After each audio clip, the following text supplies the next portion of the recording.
Hello and welcome to Trains in Vietic, and today I'm going to be looking at 3 useful boxes which I have just underneath the camera. These are the useful boxes full of all my scenery stuff. As well as this, I have a few little bits just over there, just behind you. So what I was going to do is just run through each box and show you the stuff I normally have on hand to do scenery work. And I'll give you a few reasons why I use certain bits.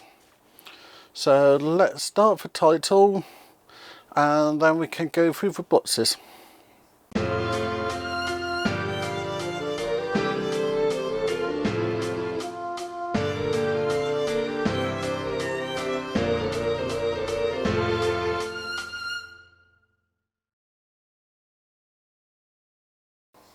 Over the years I have bought many stuff for the model railway, and I have a big box where I keep a lot of scenic material, but I have these 3 boxes which are currently perched on top. This is my main scenery equipment, so I'll go through this and show you stuff I like, show you stuff I don't like, and show you and tell you what I use some other bits for. So we'll start off with my general scenic, then we'll go through all my static grasses, then we'll end up with my additional materials. So I'll move you around and then we can have a look in this box. This is my first box.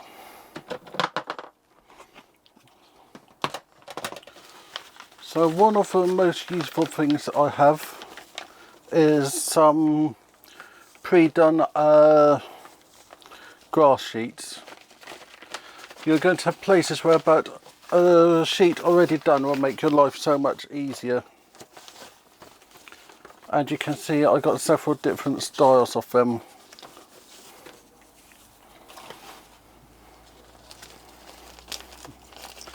Next, I got some medium and coarse foliage. This is good for creating grass effects and hedges. I then have this coarse turf, which is good for the bottom layer of grass. One of the things I like doing is to actually stack the layers up. So you'll see I normally paint the floor, then I'll put a brownish layer down, then I'll put some green on it, then I might put some static grass. I try to put as many different layers on as possible. So next we have this here. This is blending turf, and we have my dad's original turf, so that's something quite useful. I then have a handful of trees, then I have some grass, some bellies, some long grasses, some other greens. So you can see that I keep a good selection of different materials, and the best way to do this is to buy a starter kit. So some places you might have a much darker grass, some you might want multicoloured grass.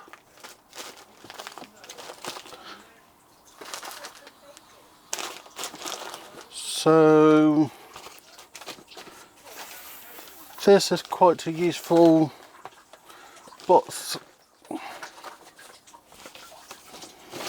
and by keeping it in a really useful box, easy to take down to work on my workbench, easy to lend to friends, and if something falls out, it's easy to tidy up.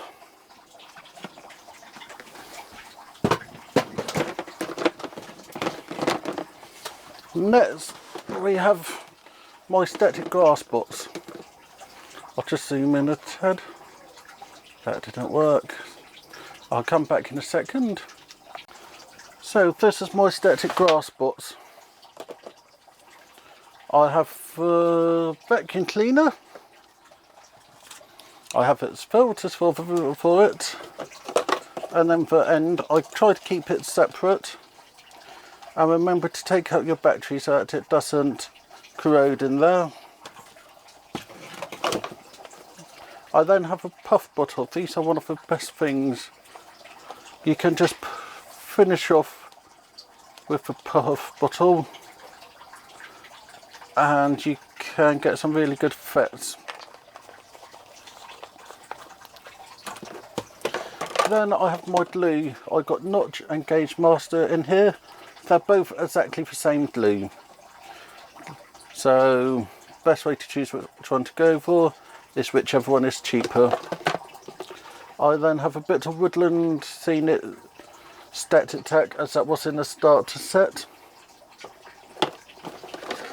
Then I have my static grass applier with a lid and a secondary spout, so I can do big bits, or if I use this one I can do smaller bits. I store that inside it.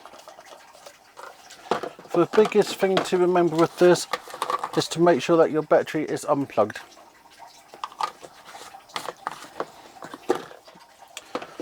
Useful things to keep with your static grass thing, which I don't have at the moment, is actually a set of pins. But this is quite a nice set. Just keep everything in here, out of the way, and again easy to grab, easy to lend to a friend.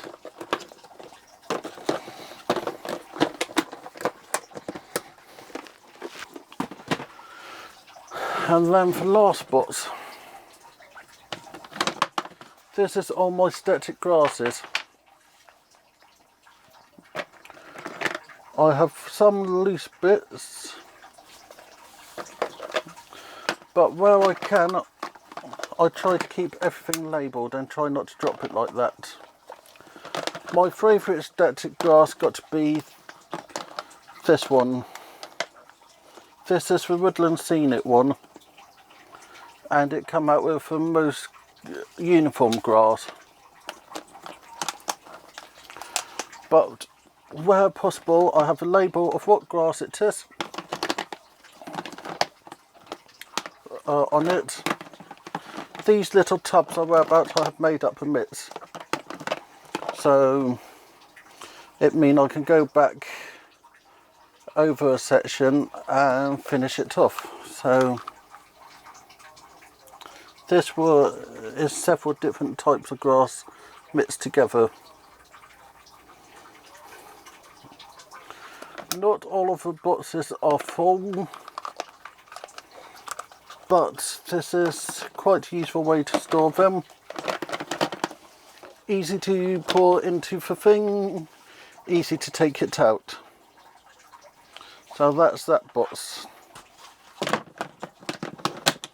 And again, really useful boxes, easy to put everything in. So for the last few bits I always have around, this is another glue, static grass glue. Static tack by Woodland Scenic. I'm going to try this when I run out of my next glue. Always worth to have a bottle spare. I then have a bottle of just cheap brown poster paint. This always makes very good base, and if you're feeling a bit adventurous you can mix it with plaster of Paris just to give that a bit of colour. I then have cheap basic PVA, as it's very good for creating a base of a scene. I also have, but not to hand, is the Woodland Scenic, Scenic cement, but I keep that in a box with all my glues.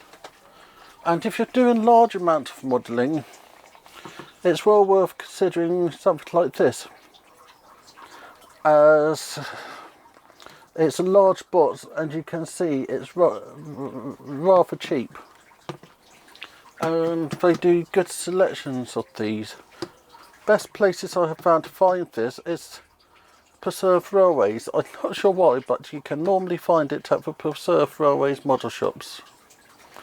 So it gives you a chance to support your chosen Preserved Railway,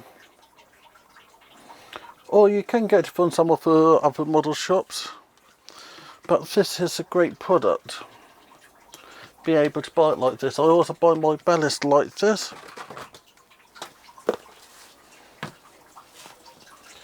So you can just have a rack on the wall where I'm about to keep all these. And then on the top you have a big pawl or the shaker. So these are really useful products to have around. So I'll finish chatting about that and we can do the end of the video. I hope you got some ideas from this. I know everyone does stuff differently, but I find having all the scenic material stored in easy to find areas, and if you can label it, it makes replacing it so much easier, as these are something you're going to use throughout your time modelling. So if you find that you like a particular grass, if you have a label, you know in 5 years time, oh, I just ran out, I'll quickly go and order a new one of those. So it's always worth keeping the labels on the packs. And as you have seen with my static grass, I have just torn off the labels and put them on it. One of the other things with Scenic is blending stuff. Next time you're outside, just look at the piece of grass next to you. From the top it looked like it's just green, but the further you look into it, the further you see, oh, there's a bit of brown there, oh, there's a bit of white, there's a bit of yellow. As a square piece of grass, you'll have many different plants growing in it. So having a few different layers in the texture will produce something more realistic. So thank you everybody for watching. Remember to like, subscribe and comment. Next week we're having 2 live streams, Monday or Tuesday depending on how my week goes. We're going to be running Thumper Road, which was the layout I made just over a year ago, my 24-hour challenge layout. Then Wednesday we're going to be back to building the Metcalfe model. So I'll put up the information on Monday, but I'm planning for Monday at 8 for Thumper Road. So thank you everybody for watching. Remember to like, subscribe and comment, and I'll see you all next time. Thank you very much, Richard.